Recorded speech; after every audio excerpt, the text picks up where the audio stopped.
Muy buenos días, mis queridos y apreciados hermanos. En esta mañana les damos una cordial bienvenida a cada uno de ustedes a la escuela sabática de esta mañana, ¿no?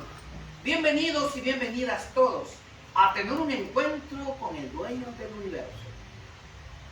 Les tenemos un cordial saludo a cada uno de nuestros hermanos anfitriones en esta mañana, como también a cada uno de nuestros amigos y allegados, vecinos, todos aquellos pues que se conectan a este su canal, nuestro firme fundamento.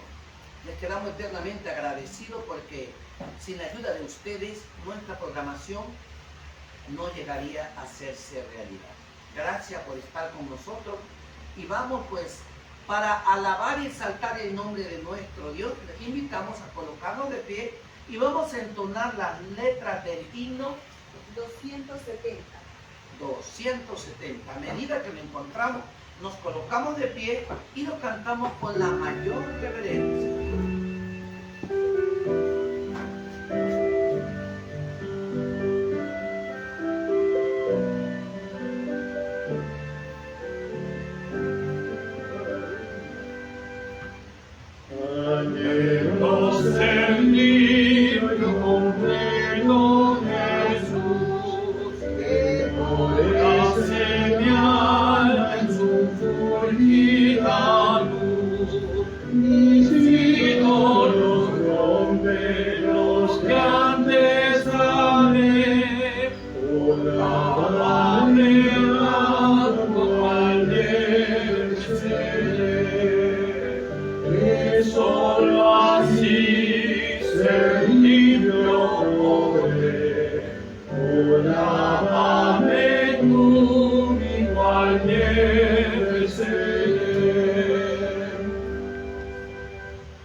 Muy bien, gracias al Padre por haber venido en esta mañana para alabar el nombre de nuestro Creador.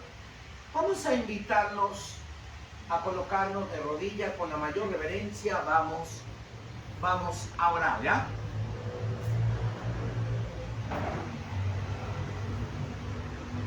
Querido Padre que estás en los cielos, alabado y exaltado sea tu santo nombre en esta mañana.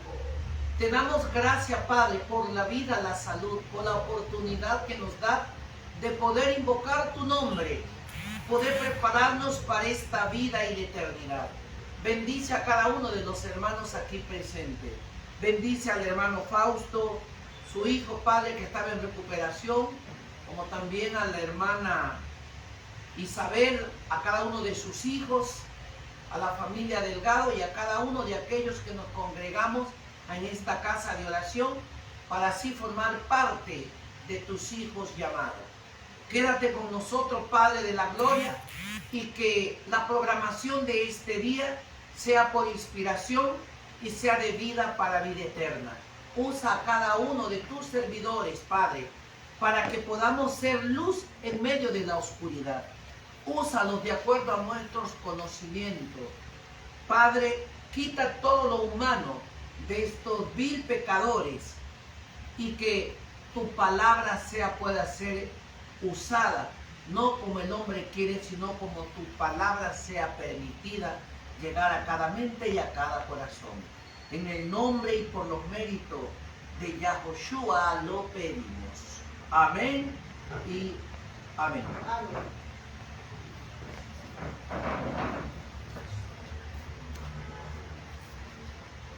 Muy bien, entonces, apreciados hermanos, les damos una bienvenida a la escuela sabática. Hay una escuela sabática la cual vamos a estudiar en esta mañana, que su nombre llama la atención, el título de la lección.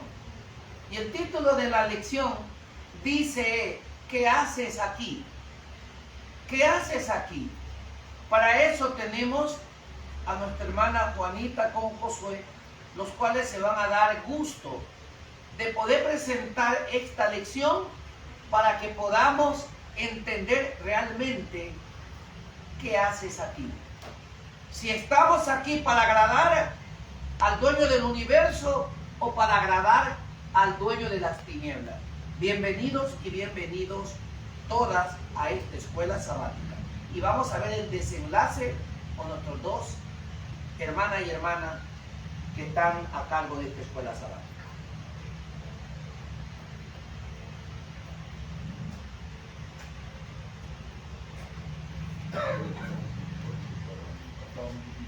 Shabbat Shalom, mis hermanos, que el Padre Eterno nos bendiga a cada uno de nosotros.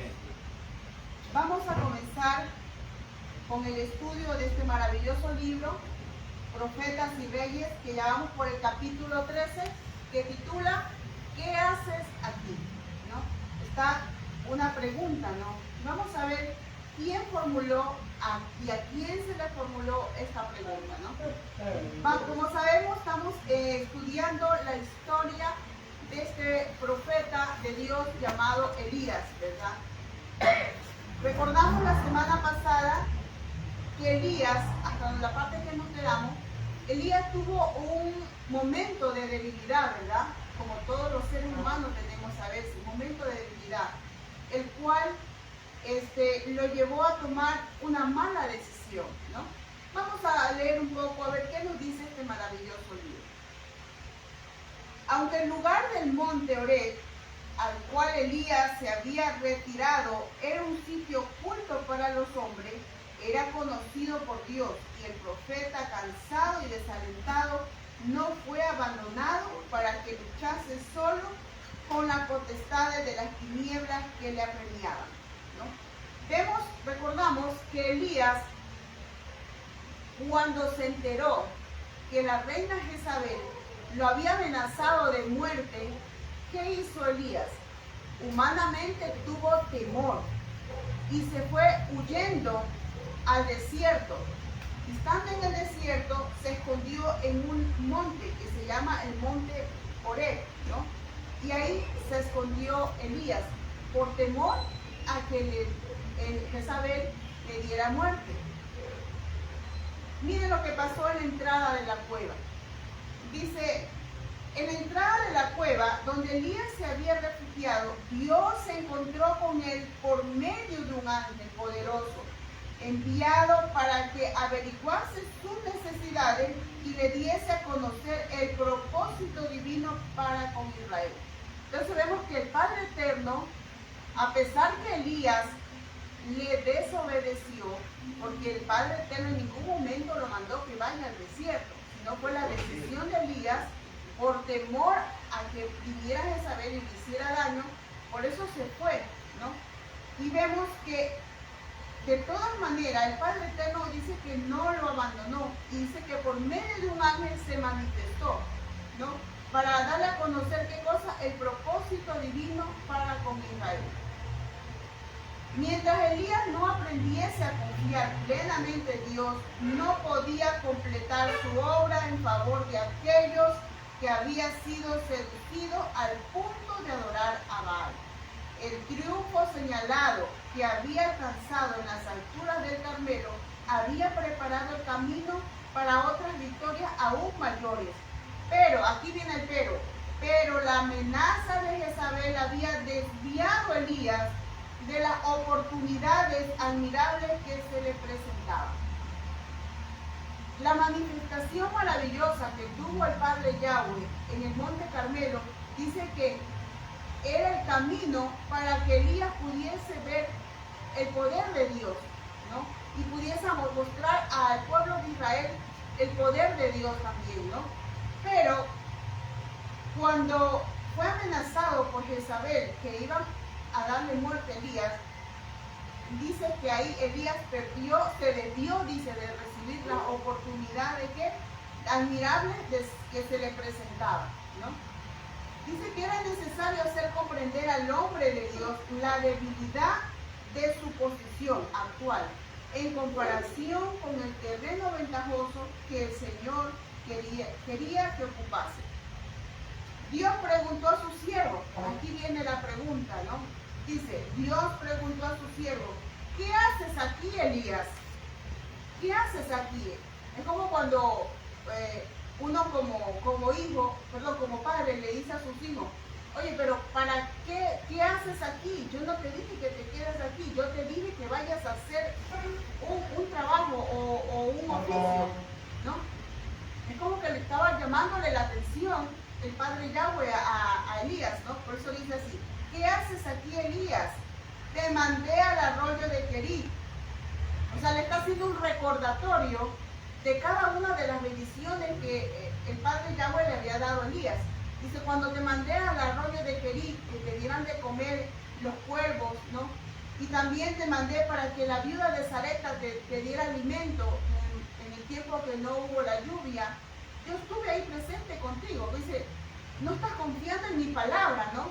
Era como un regaño que le estaba haciéndole, ¿no? El Padre Yahweh a Elías, ¿no? Haciéndole recordar cada una de las partes donde él había estado ahí presente, ¿no? Te ordené que volvieses a Israel y te presentases ante los sacerdotes idólatras en el Monte Carmelo. Luego te ceñí de fortaleza para guiar el carro del rey hasta la puerta de Jezreel. Pero, ¿quién te mandó ir apresuradamente al desierto? ¿Qué tienes que hacer aquí? Entonces, yo no te mandé acá, yo no te mandé. Yo me manifesté en todo el proceso de tu vida, dándote, digamos, cuidándote, dándote protección, pero yo en ningún momento te mandé acá al desierto, ¿no? Con amargura en el alma, Elías exhaló su queja. Como siempre nosotros tenemos excusa, ¿verdad? No, es que mire, tal cosa, ¿no? Miren lo que dijo Elías. Sentido, en un vivo celo por Yahweh, Dios de los ejércitos, porque los hijos de Israel han dejado tu alianza y han derribado tus altares y han muerto a cuchillo a tu profeta, y yo he quedado solo y me buscan para quitarme la vida. Esa fue la excusa, ¿verdad? Porque dice, no, es que mira, padre, yo como estoy solo, imagínate, y viene esta reina y me quiere matar Jezabel, y por eso vine acá al desierto a huir, porque estoy solo. Cuando recordemos que en el Monte Carmelo también estaba solo, ¿verdad? Sí, Elías estaba solo. Entonces era una excusa, y así somos nosotros. Siempre decimos, estas lecciones son para nosotros. nosotros siempre tomamos excusa. No es que mira, es que yo no voy no predico porque es que la gente se me burla, se me ríe y por eso yo no predico, ¿no? Entonces vemos siempre que son excusas que nosotros los seres humanos buscamos. O si no, es que no voy a la iglesia porque es que tengo que hacer otras cosas. O tengo que trabajar, pues si no, ¿de qué como? ¿No? Así somos los seres humanos, sí o sí, así somos los seres humanos. Siempre tomamos excusas. Siempre tomamos excusas, mis hermanos. Invitando al profeta a salir de la cueva, el ángel le ordenó que se pusiera de pie delante del Señor en la montaña y escuchó su palabra. Y he aquí Yahweh que pasaba y un grande y poderoso viento que rompía los montes y quebraba las peñas delante de Yahweh. Mas Yahweh no estaba en el viento, y tras el viento un terremoto, mas Yahweh no estaba en el terremoto, y tras el terremoto un fuego, mas Yahweh no estaba en el fuego, y tras el fuego un silbo apacible y delicado. Y cuando lo oyó Elías, cubrió su rostro con su manto y salió, y paróse a la puerta de la cueva. No fue mediante grandes manifestaciones del poder divino, sino por un silbo apacible, como Dios prefirió revelarse a su siervo. Deseaba enseñar a Elías que no es siempre la obra que se realiza con la mayor demostración la que tiene más éxito para cumplir su propósito. Mientras Elías aguardaba la revelación del Señor, rugió una tempestad, fulguraron los relámpagos y pasó un fuego devorador. Pero Dios no estaba en todo esto. Luego se oyó una quieta vocecita y el profeta se cubrió la cabeza en presencia del Señor. Su petulancia quedó acallada, su espíritu enternecido y subyugado. Sabía ahora que una tranquila confianza y el apoyarse firmemente en Dios le proporcionarían siempre ayuda en tiempo de necesidad. O sea, vemos aquí que Elías pensaba que Dios únicamente se manifestaba por medio de esos actos. O sea, por medio de actos ¿cómo podríamos decir? Actos muy grandes. O sea, como lo que sucedió cuando él estaba en el Monte Carmelo, que envió fuego del cielo para quemar el sacrificio. Él pensaba que era por medio de eso que la gente se iba a convencer y que se iban a convertir. Pero Dios ahí le mostró, se manifestó de varias, o sea, permitió que sucedieran varias cosas, de ese viento fuerte, el terremoto y aún dice que un fuego que quemó parte de la cueva. Pero ahí Dios le mostró, o sea, él mismo se dio cuenta que Dios no estaba allí, sino que ¿a dónde pudo notar la presencia de Dios? Él pudo notarla justamente, dice, en ese silbido apacible. Ahí él notó la presencia de Dios. O sea, aquí nos resalta también la importancia de que Dios actúa y se manifiesta no solamente en actos grandes, sino hasta en lo más pequeño, que aparentemente ante nuestra vista puede parecer insignificante, pero Dios se manifiesta también en esos actos pequeños.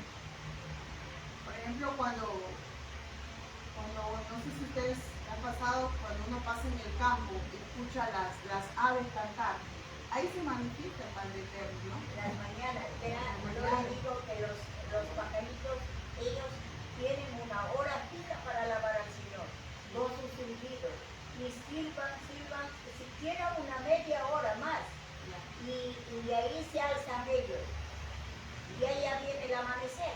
Así es, ¿no? Entonces, incluso en el tiempo de antes, me acuerdo que mi papi decía que a tal hora canta tal pajarito. O sea, porque antes no había reloj, y uno se da cuenta por el cantar de los animalitos, de los pájaros, ¿no? Entonces vemos cómo se manifiesta Dios, no solamente con algo, digamos, un viento fuerte, un terremoto, no. El Padre Eterno se manifiesta en algo sencillo,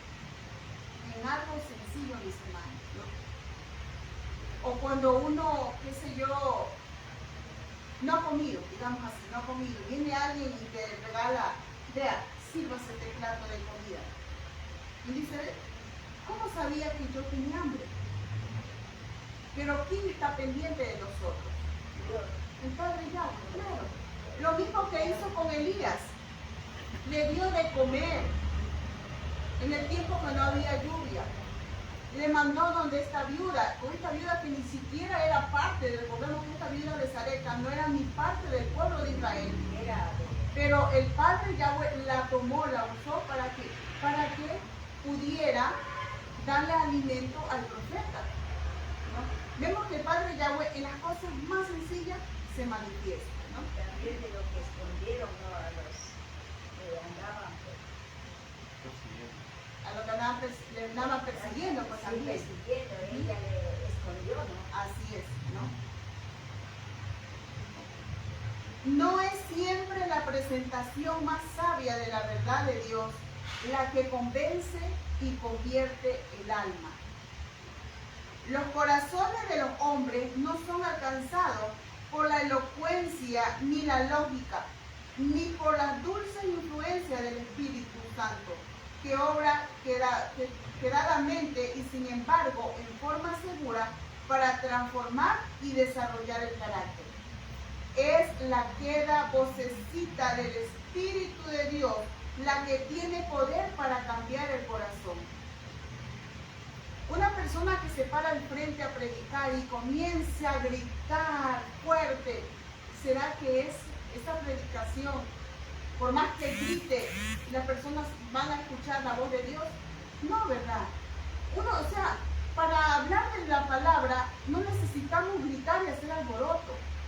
Miren cómo se manifestó ahí el Padre Yahweh ante Elías, con una vocecita, dice, o sea, un silbido apacible y delicado, ¿no? Otra vez está la pregunta, ¿qué haces aquí, Elías?, preguntó la voz, y nuevamente el profeta contestó, sentido un vivo celo por Yahweh, Dios de los ejércitos, porque los hijos de Israel han dejado tu alianza, han derribado tus altares y han muerto a cuchillo tus profetas, y yo solo he quedado y me buscan para quitarme la vida. Otra vez vuelve a excusarse Elías.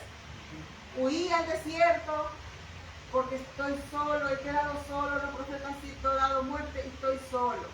Tenía que acudir a la cueva. Ajá. No le tomaba la frente a Dios. Así es, miren, la excusa otra vez.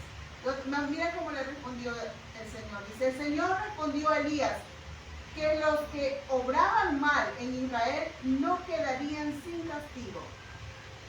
Iban a ser escogidos especialmente hombres que cumplirían el propósito divino de castigar al reino idólatra. Debía realizarse una obra severa para que todos tuviesen oportunidad de colocarse de parte de Dios, del Dios verdadero. Elías mismo debía regresar a Israel y compartir con otros la carga de producir una reforma. O sea, Elías, el propósito de Dios era que Elías no esté solo trabajando en la obra. Iba a buscar a otras personas más para que ayuden a llevar la obra de Dios, ¿no? Vamos a ver a quién nomás buscó. Aquí nos dice la hermana Elena de Juan, a quién nomás buscó Elías. El Señor le ordenó a Elías, ve, vuélvete por tu camino, por el desierto de Damasco y llegarás, y ungirás a Hazael por rey de Siria, y a Jehú, hijo de Nimsi, ungirás por rey sobre Israel, y a Eliseo, hijo de Safat, de Abel Mehula, ungirás para que sea el profeta en lugar de ti. Y será que el que escapare del cuchillo de Hazael, Jehú lo matará, y el que escapare del cuchillo de Jehú, Eliseo lo matará. Elías había pensado que él era el único que adoraba al verdadero Dios en Israel, pero el que lee en todos los corazones reveló al profeta que eran muchos los que a través de los largos años de apostasía le habían permanecido fieles. Dijo Dios, yo haré que queden en Israel 7,000, todas rodillas que no se encorvaron a Baal y bocas todas que no lo besaron. ¿Cuántos habían, mis hermanos, entonces? 7,000. 7,000 que no habían doblado sus rodillas a Baal. Y vemos, ¿no? A veces, ¿cómo dice, hermano? Entonces a veces nosotros podemos decir, no, es que nosotros somos pocos, aquí del grupo somos pocos, pero Dios tiene ovejas en otro redil, como dice la palabra mismo, ¿no? No estamos solos, mis hermanos, no estamos solos. Aquí está demostrado una vez más. ¿Y a quién dice que buscó Elías? O sea, el padre Yahweh le mandó a que vaya, a que le ayudara a llevar la obra, a Jehú y a Eliseo, ¿no? A Jehú y a Eliseo, para que le ayudaran a llevar, a encomendar la obra que el Padre Eterno le había mandado que hiciese, ¿no? Allí vemos también que Dios le dijo que, a pesar de que parecía que los apóstatas, no, o sea, parecía que todo les iba bien a ellos, pero Dios le dijo claramente que ellos iban a tener su castigo. O sea, prácticamente aquí Dios nos está diciendo que prácticamente Él mismo le autorizaba a Jehú, o sea, a Jehú, a Asael y a Eliseo a que mataran justamente a esos apóstatas. Y la mayoría de personas cuando leen esto dicen que por qué Dios hace eso, que por qué Dios es cruel. Pero simplemente lo que tenemos que hacer es ver hasta qué punto había llegado esa apostasía. O sea, cuántas maldades habían hecho esas personas. Porque al igual, por ejemplo, a los cananeos también Dios les había dado un tiempo de gracia. Pero Dios después cuando lleva al pueblo de Israel a Canaán, les hace que eliminen a todos los cananeos. Recordemos cómo fue, se daba la orden de que mataran inclusive al ganado, que ni siquiera eso quedara vivo. Pero eso era debido a que estas personas habían sido demasiado malvadas. O sea, ya eran personas que por más que se les mostraba pruebas y todo, ya no querían convertirse, o sea, ya no querían ceder. Y por ende Dios se veía obligado a ordenar eso. Porque si se los dejaba que siguieran viviendo, iban a traer problemas para Israel. Y recordemos que aquí todavía no había venido el Salvador, o sea, el Mesías todavía no había nacido. Y por eso era importante que se mantuviera esa pureza en el pueblo de Israel. Porque si Israel se corrompía, ¿cómo podía venir el Mesías a salvar a la humanidad? O sea, se hubiera vuelto imposible si Israel se hubiera corrompido. Y aquí vemos también, nos habla de que 7,000 personas no se habían doblado ante Baal. Siempre a lo largo de la Biblia vemos que se resalta siempre 7, 7 y 7. O sea, eso simboliza la perfección. Siempre vemos que se resalta ese número. O sea, y aquí nos habla claramente que ya en Israel estaba ya de cierta manera comenzando una reforma. O sea como sea, a pesar de que había esa apostasía casi general, Dios tenía sus siervos y estaba comenzando esa reforma en Israel. Miren lo que nos dice aquí el consejo. La hermana Elena, siempre ella da, digamos, una lección para nosotros, ¿no? O un llamado de atención para nosotros. Miren, dice así. Son muchas las lecciones que se pueden sacar de lo que experimentó Elías. Durante aquellos días de desaliento y derrota aparente, y son lecciones inestimables para los siervos de Dios en esta época, que habla para nosotros, que se distingue por una desviación general de lo correcto. La apostasía que prevalece hoy es similar a la que se extendió en Israel en tiempo del profeta. La comparación que hace aquí la hermana Elena de Juan dice que la apostasía que estuvo en el tiempo que estuvo Elías es la misma que se está produciendo ahora en esta época, ¿no?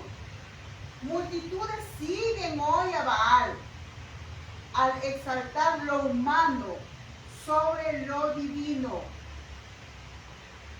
al alabar a los dirigentes populares. No es que este presidente, sí nos va a sacar de la pobreza, ¿no?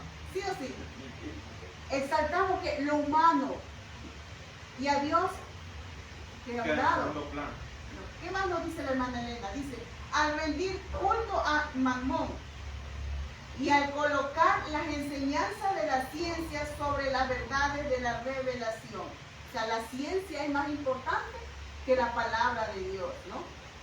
La duda y la incredulidad están ejerciendo su influencia nefasta sobre las mentes y los corazones, y muchos están reemplazando los oráculos de Dios por las teorías de los hombres.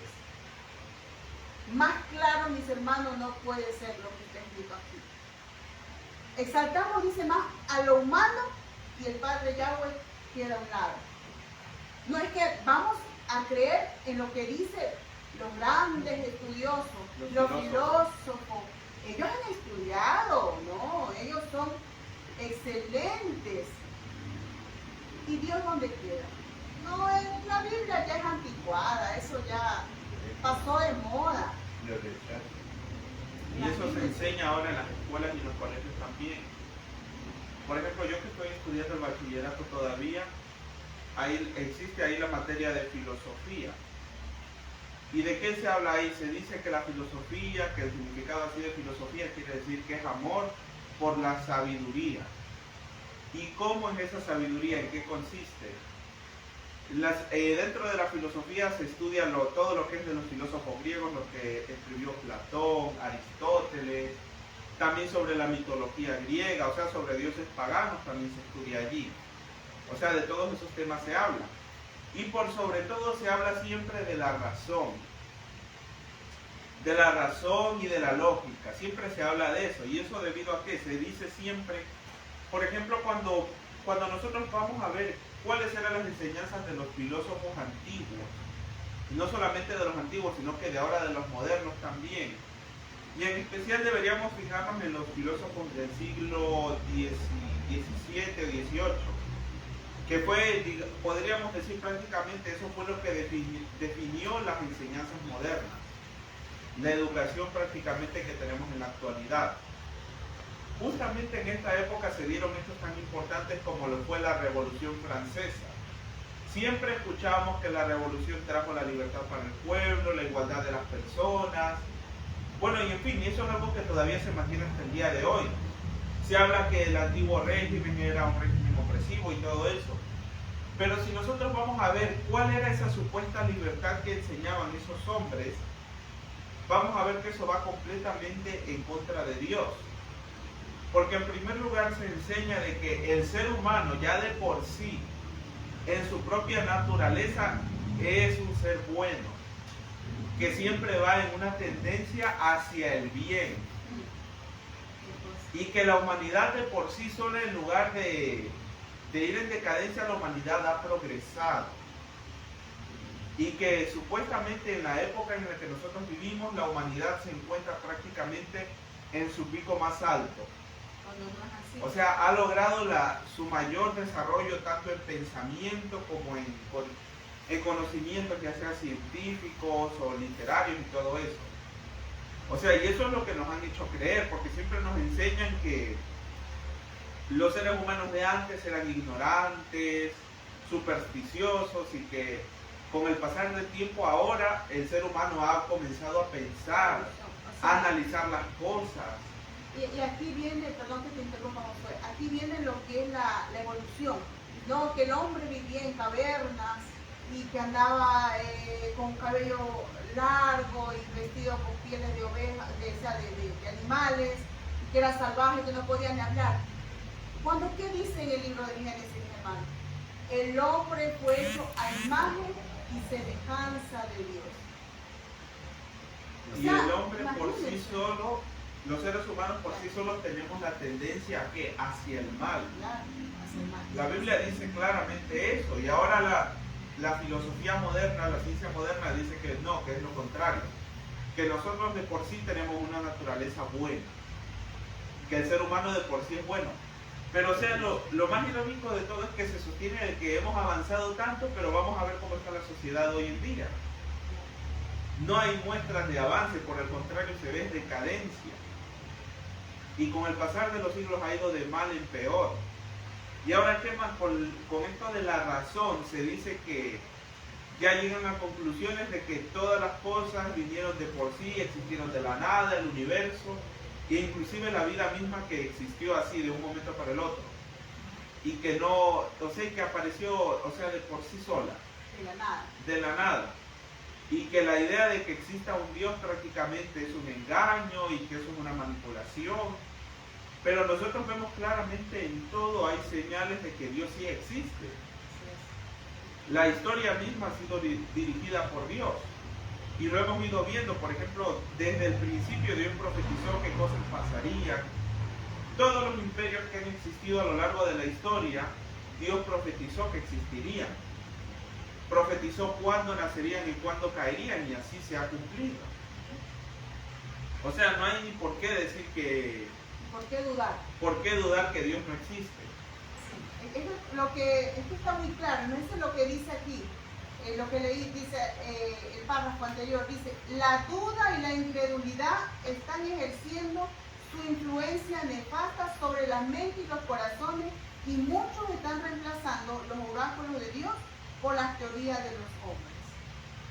Y en sí, cuando nosotros vemos lo que es una teoría, o sea, es algo que a alguien se le ocurre que, o sea, por decir así, digamos la teoría del origen de la vida, o sea, cómo esa persona se imagina que pudo haber sido, o sea, ni siquiera es algo que se pueda comprobar como tal. O sea, porque, a ver, si se ridiculiza tanto la creación y todo eso, se ridiculiza la Biblia, ¿qué prueba tenemos nosotros de que hayan pasado tantos millones de años, de que haya aparecido la vida de un momento para el otro de la nada, o que haya sucedido la evolución? No tenemos ninguna prueba de eso. Miren lo que nos dice más la hermana Elena de Falla aquí, dice: se enseña públicamente que hemos llegado a un tiempo en que la razón humana debe ser exaltada sobre todas las enseñanzas de la palabra. O sea, que el ser humano tiene la razón. La ley de Dios, divina norma de la justicia, se declara anulada. O sea, ¿qué dice hoy en día? Es que esa ley ya fue abolida. Eso era para los judíos. Eso era para los judíos. Ahora estamos en otro tiempo. Somos salvos por gracia. No necesitamos guardar ningún mandamiento, ninguna ley, ¿no? El enemigo de toda la verdad está obrando con poder engañoso para inducir a hombres y mujeres a poner las instituciones humanas donde Dios debiera estar y a olvidar lo que fue ordenado para la felicidad y salvación de la humanidad. Entonces miren lo que está haciendo el enemigo. Está obrando, dice, con gran poder engañoso para inducir a los hermanos ¿a qué? A que creamos ¿qué cosa? Al engaño, a la mentira, y no a la palabra. Se ponen las instituciones humanas por encima de Dios. Y algo importante que les invito a que lean el capítulo, no me recuerdo qué capítulo es, pero hay un capítulo en el conflicto de los siglos que se titula La Biblia y la Revolución Francesa. Ahí justamente con referente en el conflicto de los siglos, justamente referente a esto de la razón, se dice que en esa época se dio algo totalmente inaudito, porque comenzaron ellos a declarar que Dios no existía. O sea, Francia es la única nación en la historia que ha declarado por medio de un decreto legislativo que Dios no existe. O sea, ellos declararon eso y en lugar de Dios pusieron a la diosa de la razón. ¿Y cuál era esta diosa? Esta diosa justamente se dice que cogieron a una mujer, ahí en el conflicto de los siglos lo dice, una mujer libertina. O sea que era, como le diríamos hoy, una mujer de la vida alegre. O sea, y la pusieron a ella como una representación de lo que era la razón para ellos. Ahí se nos cuenta toda la ceremonia que hubo, que la vistieron de blanco y que le pusieron un velo encima y todo eso.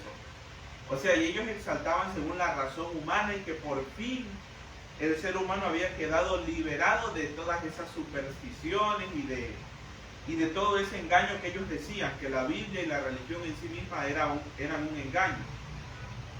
Si nosotros vemos los horrores que se llegaron a hacer en ese entonces, vemos que no es algo muy lejano a lo que el mundo moderno está haciendo ahora. En ese tiempo se llegaban a coger las Biblias, las quemaban y cogían públicamente retratos, o sea, imágenes de Cristo, y decían: aplasten a ese infame, quémenlo. O sea, hasta ese punto llegaban, y otras cosas llegaban, inclusive se dice que, y no solamente personas comunes y corrientes, sacerdotes mismos, o sea, personas que en un pasado habían hablado sobre la Biblia y habían enseñado sobre eso, ellos mismos se paraban en las plazas a retar a Dios. O sea, a desafiar de que si es que existe, que le mandara un rayo. O sea, cosas de ese tipo se llegaron a hacer. Y hoy en día no pasan cosas muy diferentes. Hoy en día vemos que gente se da nombres satánicos prácticamente, como en esta semana. Murió un artista de una banda de rock. ¿Y cómo se hacía llamar ese hombre? Ese hombre se hacía llamar el príncipe de las tinieblas. Ese era el nombre artístico que ese señor llevaba. O sea, y prácticamente que alguien se haga llamar así, eso directamente es retar a Dios, o sea, es un desafío. Porque prácticamente eso es ponerse del lado del maligno. Y hoy en día a todo eso se le llama cultura, diversidad cultural, y que por eso no tenemos que juzgar. Cuando se habla de que eso va en contra de Dios, hay lugares donde inclusive te pueden meter preso. Porque dicen, no, es que tú no estás respetando el criterio de la otra persona. Pero uno se para a predicar de una que dice, tú eres un fanático, eres un loco o tal y tal. O sea, y a ese punto, eso es lo que nos dice aquí. El mundo a eso le llama sabiduría. Algo más, lo que nos dice aquí la hermana Elena de Guaní. Sin embargo, esta apostasía, por extensa que haya llegado a ser, no es universal. No todos los habitantes del mundo son inicuos y pecaminosos. No todos se han decidido en favor del enemigo. Dios tiene a muchos millares que no han doblado la rodilla ante Baal. Amén por eso, mis hermanos.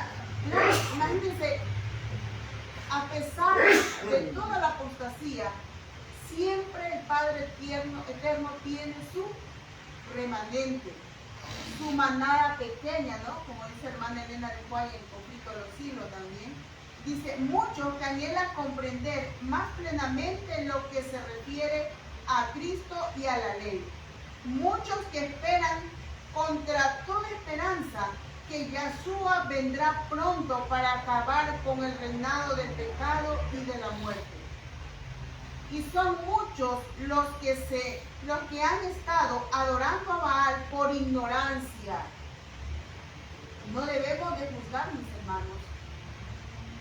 Porque aquí dice claro, hay muchos los que han estado adorando a Baal por ignorancia, pero con los cuales el Espíritu de Dios sigue contendiendo. O sea, si algunos se postran ante una imagen, la veneran, la adoran, es por ignorancia. Si una persona se alimenta de una manera incorrecta, come cosas que no debemos de consumir, que no debemos comer, es por ignorancia. Pero nosotros estamos para hacer un llamado de atención. Pero no decir, no, es que, ¿a qué vas a comer eso? ¿Eres un inmundo? No. Explicarle el por qué no se debe de comer. Y no solamente hablamos de otras iglesias o de la gente del mundo, aún en la iglesia adventista, en la organización que tiene sus errores, es cierto. Pero aún dentro de ese lugar hay personas sinceras que están ahí, no digamos porque les guste el error o algo parecido. O sea, hay personas que están ahí, pero porque ellos creen que eso es lo correcto. Y mayormente porque desconocen, o sea, la verdad, o sea, desconocen esos errores que cometen. Y por ejemplo, no solamente ahora, sino que cuántas personas permanecieron fieles a lo que conocieron y murieron en eso. O sea, no debemos ponernos porque hay personas que lamentablemente cometen ese grave error.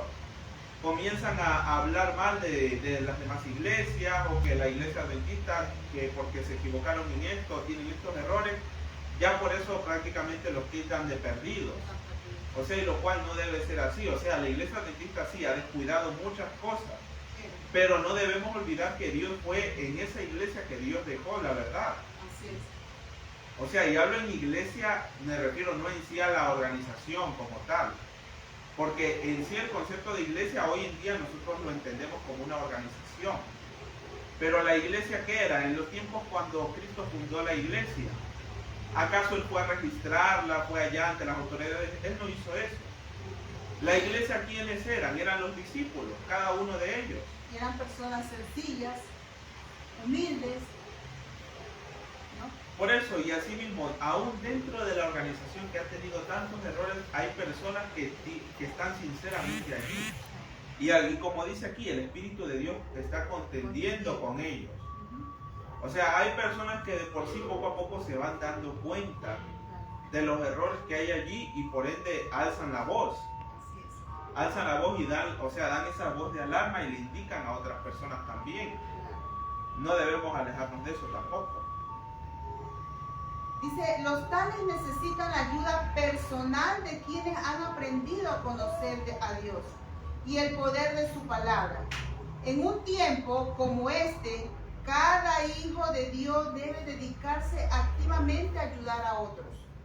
Mientras los que comprenden la verdad bíblica procuren descubrir a los hombres y mujeres que anhelan luz, los ángeles de Dios le acompañarán. Entonces no estamos solos, mis hermanos. ¿Quién nos acompaña cuando nosotros hablamos a alguien de la palabra? Los ángeles de Dios, dice, nos acompañarán. Y donde vayan los ángeles, nadie necesita temer avanzar. Como resultado de los esfuerzos fieles de obreros consagrados, muchos serán desviados de la idolatría al culto del Dios viviente. Muchos cesarán de tributar homenaje a las instituciones humanas y se pondrán intrépidamente de parte de Dios y de su ley. Mucho depende de la actividad incesante de los que son fieles y leales. Y por esta razón, Satanás hace cuanto puede. ¿Quién está detrás para que no avance la obra? Aquí dice claramente, Satanás hace cuanto puede para impedir que el propósito divino sea realizado mediante los obedientes. Es que más claro, vuelvo y repito, más claro no puede estar, mis hermanos. Más claro no puede estar lo que está escrito aquí, mis hermanos. Es Satanás quien pone trabas para que la obra no avance. ¿Qué tal, hermano? Buenos días, ¿no? Para que la obra no avance. Induce, miren lo que dice aquí, induce a algunos a olvidar su alta y santa misión y hallar satisfacción en los placeres de la vida. Los mueve a buscar la comodidad o a dejar los lugares donde podrían ser una potencia para el bien y al preferir que los que le ofrezcan mayores ventajas mundanales. A otros los induce a huir de su deber, desalentados por la oposición o la persecución. Es que yo mejor ya no voy a hablar, me quedo callado, me quedo callada porque para no tener problemas pues con mi familia, mejor no va a estar calladito. Como dice, calladito me veo más bonito, ¿no? Y dice que descuidamos para que no nos persigan, ¿no? O ahí como nos dice también, hoy en día vemos que muchos se toman hoy el nombre de verdad presente, pero no con el objetivo de predicar, sino que con el objetivo de hacerlo un negocio. O sea, porque hay veces que no pueden, por ejemplo, no pueden llegar a hacer ciertas cosas en la organización y se salen de allí, pero con el objetivo de ellos formar una organización aparte. Y hoy en día vemos que eso se da mucho. Hay cuantas peleas y tanto eso que por los grupos, que se divide acá y que yo voy a hacer mi ministerio y van y lo registran y se desesperan más por eso. Se arma y comienzan que no, que yo abro una iglesia acá y comienzan abre iglesias, a construir iglesias nuevas y eso ha pasado mucho y se sigue dando.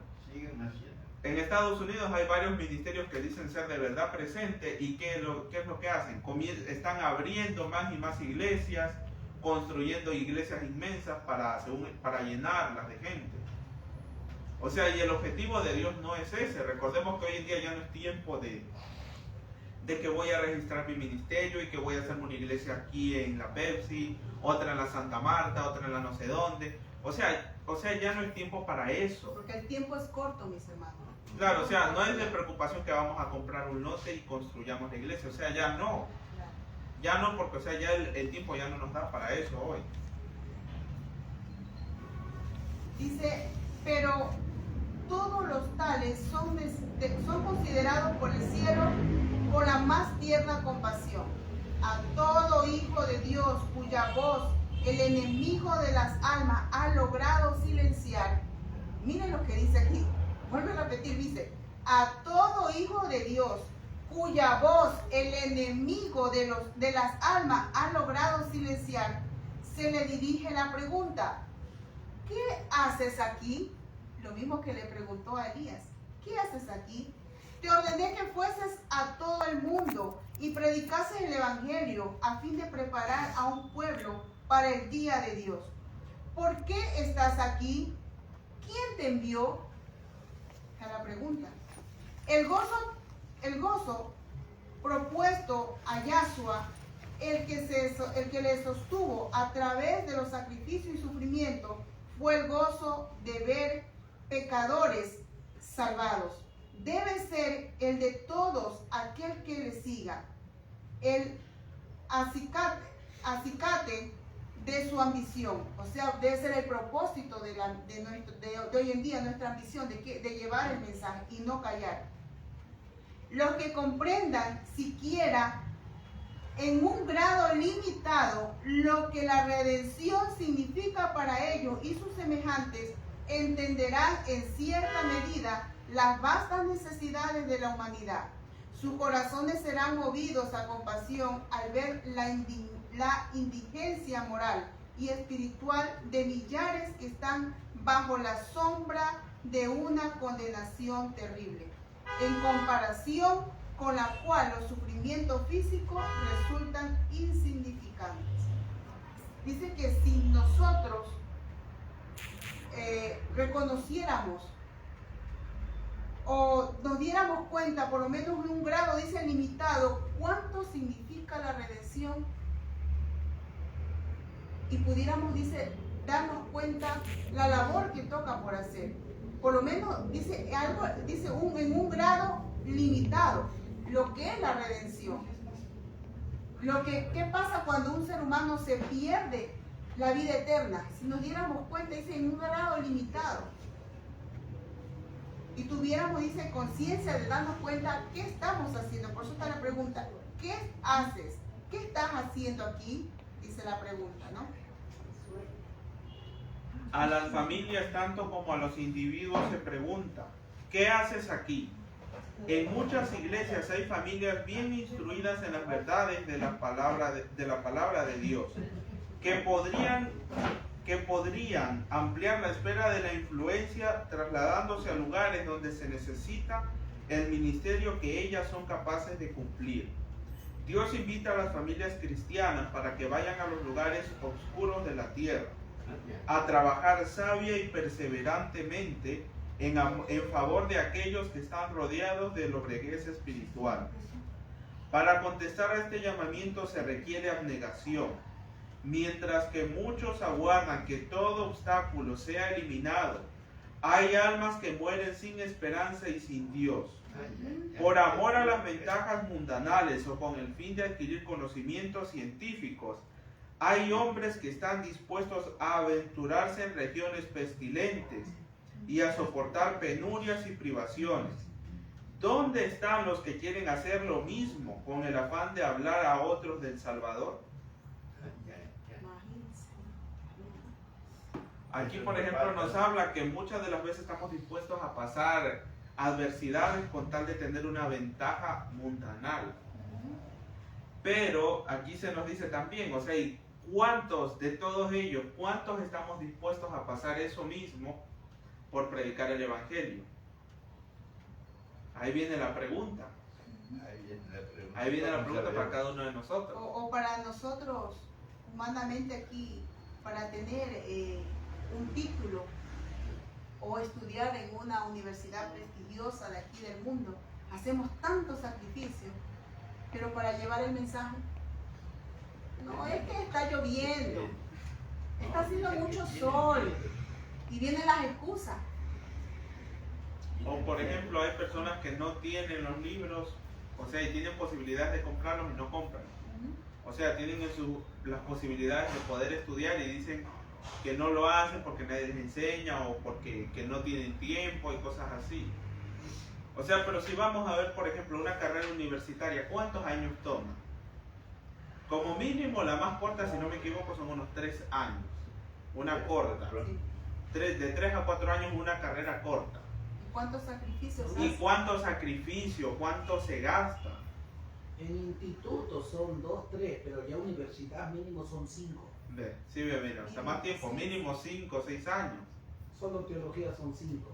Por eso, o sea, y eso no es que... 12 semestres. Y eso no es que es algo, digamos, que decir pago la mensualidad y se acabó. O sea, hay un montón de gastos más, y que el material para esto, que para lo otro. Ay, Señor. O sea, son gastos demasiado grandes y muchas de las veces invertimos en eso y para nuestra preparación espiritual muchas de las veces no invertimos nada. No. Y nos quejamos. Nos llegamos. Incluso hasta uno hasta pierde tiempo o sea, hasta resta horas de descanso, ¿no? Se amanecen incluso. Porque obligan, en las universidades te obligan, si no, no pasan, pues, ¿no? A que, qué sé yo, tienes 2 días para que leas tal libro y ahí me traen un resumen, y no cualquier resumen. O sea, y es llenarse la mente de puro conocimiento vacío, que no... Claro. O sea, no es ni o sea, no debería llamársele ni conocimiento, porque esto a final de cuentas no nos sirve. Claro, o sea, pero para la humanidad eso es locura, como dijo el apóstol La Pablo. lectura del libro este que ha tenido en mente, carácter número 1, ahí está. Sí, ahí también habla, hermano Silvia, tiene razón, ahí habla mucho también de la mente del ser humano. Mente, carácter y personalidad Sí. como uno. Ajá. Entonces, imagínense, mis hermanos, o sea, es que aquí tenemos todo, mis hermanos, esto es oro, oro. Leamos, mis hermanos, leamos. Mire que ya se nos acabó el tiempo y todavía nos falta. Nos falta Yo todavía. quisiera opinar Sí. algo. Miren, muchas de las veces queremos invertir en ganancias de este mundo, pero no queremos invertir en la preparación del reino de los cielos. Amén. Solamente eso quería decir. Entonces, mis hermanos, les invitamos, estudiemos, mis hermanos. Este conocimiento no lo encuentra ni en las mejores universidades. Este conocimiento que el Padre Yahweh nos ha dado no lo encontramos en ningún lado. Por ejemplo, hoy en día hay personas que se afanan por, digamos, hay hoy en día que dicen que por las crisis que están por venir, se dice que sería bueno que invirtiéramos en oro, en plata, o sea, que para tener un respaldo nosotros de qué vivir después. Pero ¿qué creen que sería ustedes más importante? ¿Acumular tesoros terrenales o tener el tesoro más grande que es la palabra? En el cielo debemos tener nuestro tesoro, no aquí. Claro. Porque, o sea, es cierto que vienen crisis y todo eso y que debemos prepararnos. Capítulo 3, ahí habla. Por ejemplo, sí, es cierto, vienen crisis y todo eso, hay que prepararnos. Pero ¿qué debe ser lo principal? ¿Prepararnos para qué? Es para ir al cielo, ¿no? Porque recordemos, no es que vamos a quedarnos aquí en la tierra. No vamos a quedarnos aquí en la tierra, ni tampoco, o sea, el hecho de irse al campo no es que vamos a buscar una finca y vamos a ponerle todos los lujos posibles, o sea, porque allí si no de nada serviría eso. Recordemos, o sea, el hecho de ir al campo, que también tiene que ver con esto, porque ir allá también es hacer una obra. O sea, el hecho de irnos no es que quiere decir que voy a llevarme allá todos los lujos o a vivir en una mansión o como en un palacio, o sea, tampoco. O sea, y además eso solamente va a ser una corta estancia, porque no creamos que me voy al campo y voy a pasar allí unos 20 o 30 años, porque no vamos a llegar ni a 10. Eso debemos tenerlo muy claro, o sea, solo es una breve estancia, una parada más en nuestro camino hacia el cielo. Bueno, mis hermanos, le agradecemos por la atención prestada y para el próximo sábado vamos a continuar, ¿no? Porque este capítulo, mis hermanos, no hay cómo resumirlo, porque el capítulo 13, mi hermano, sí, capítulo 13, ahí toca continuar. Nos falta todavía unas 3 hojas más, ¿no? Pero es que no hay cómo resumirlo, porque cada párrafo, mis hermanos, ustedes se han dado cuenta que hemos leído casi todo, porque no podemos resumirlo, porque todo está interesante, mis hermanos, todo, ¿no? Entonces, esperamos, mis hermanos, para el próximo sábado continuar con el estudio de la palabra y así darnos cuenta de que el Padre Yahweh nunca nos abandona, siempre está con nosotros, dándonos el mensaje, la advertencia, ¿no? Decía un libro por ahí que una hermana nos dio para que leamos. Cuando recién comenzamos a estudiar los libros de la hermana Elena de Juan, decía un llamado de atención para Un mundo que perece. para un mundo que perece, sí, así era el título, ¿no?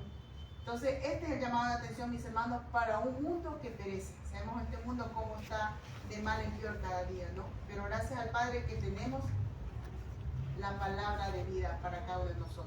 Gracias, mis hermanos, y que el Padre Eterno nos bendiga. Amén.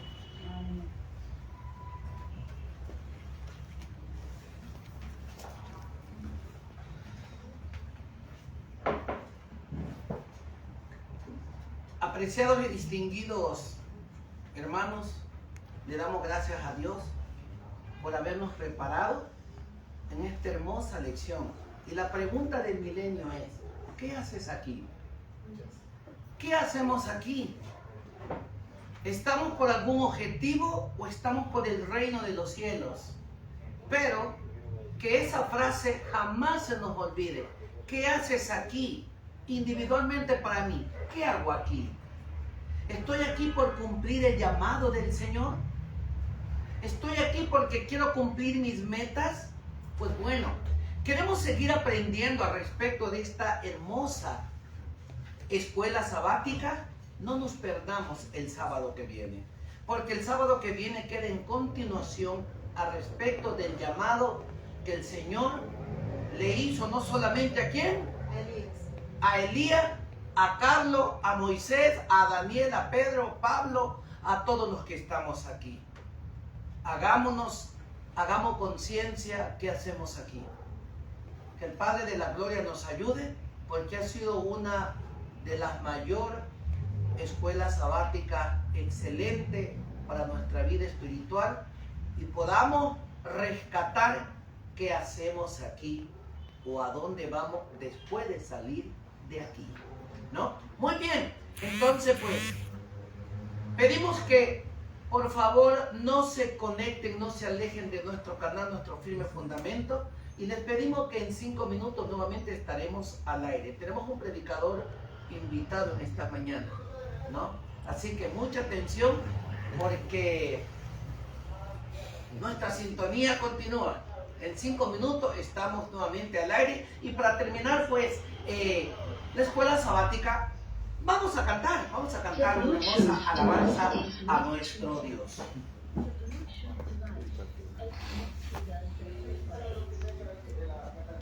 El 133. 133. Cuando estés cansado y abatido, dilo a Yahshua, dilo a Yahshua, angustiado por el subido, dilo a Yahshua el amor. Dilo a Yahshua, dilo a Yahshua, él es tu amigo mejor.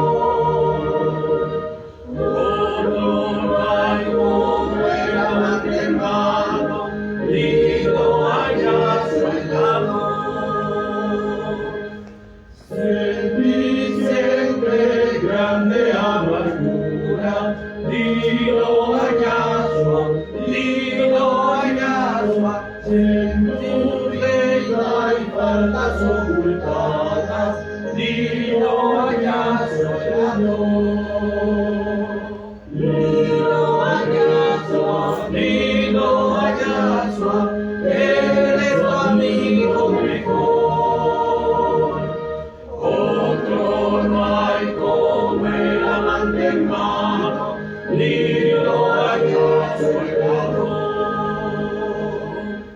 En un rato de tristeza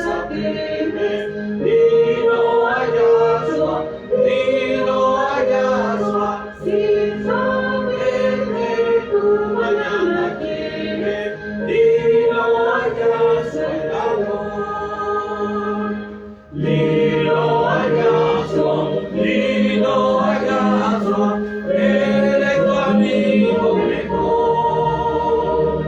Otro no hay como el amante hermano, lindo payaso, Jesús al contemplar la muerte, lindo payaso, lindo payaso, el reino de la prontamente, lindo payaso, lindo payaso, lindo payaso, eres tu amigo mejor.